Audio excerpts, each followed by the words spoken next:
అందరికీ నమస్కారం. Welcome to Telugu World. Singer Kalpana ఆత్మహత్య యత్న ఘటన ఇండస్ట్రీలో సంచలనాన్ని సృష్టిస్తుంది.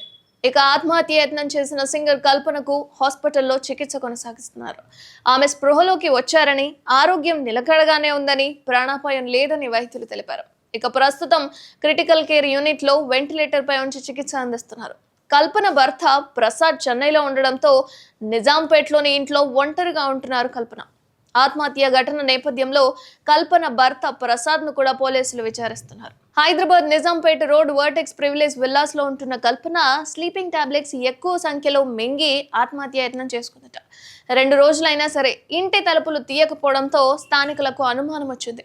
ముందుగా చెన్నైలో ఉన్న కల్పన భర్త ప్రసాద్ కు, ఆ తర్వాత లోకల్ పోలీసులకు సమాచారం ఇచ్చారు పోలీసులు. ఇక పోలీసులు ఇంట్లోకి వెళ్లేసరికి గాఢ నిద్రలో ఉన్నారు కల్పన. అపస్మారక స్థితిలో ఉన్న ఆమెను వీల్ చైర్ పై ఆసుపత్రికి తరలించారు. టాలీవుడ్ లో అత్యంత పాపులర్ సింగర్లలో కల్పన కూడా ఒకరు. మధురమైన గాత్రంతో ఎన్నో సూపర్ హిట్ సాంగ్స్ పాడి శ్రోతలను మైమరిపించేలా చేసేది. రీసెంట్ గా ఓ ఈవెంట్ లో కూడా పాల్గొన్నారు. ఆల్ ఆఫ్ ది సడన్ గా కల్పన ఎందుకు సూసైడ్ అటెంప్ట్ చేసుకుంది అన్నది మిస్టరీగా మారిపోయింది. ఇక కల్పన సూసైడ్ అటెంప్ట్ చేసిందన్న సమాచారంతో తోటి సింగర్స్ ఒక్కొక్కరుగా హాస్పిటల్ కు చేరుకుంటున్నారు. వ్యక్తిగత ఇబ్బందుల లేదా ఇంకేవైనా కారణాలున్నాయా? కల్పన హైదరాబాద్ లో ఉంటే భర్త ప్రసాద్ చెన్నైలో ఎందుకుంటున్నారు?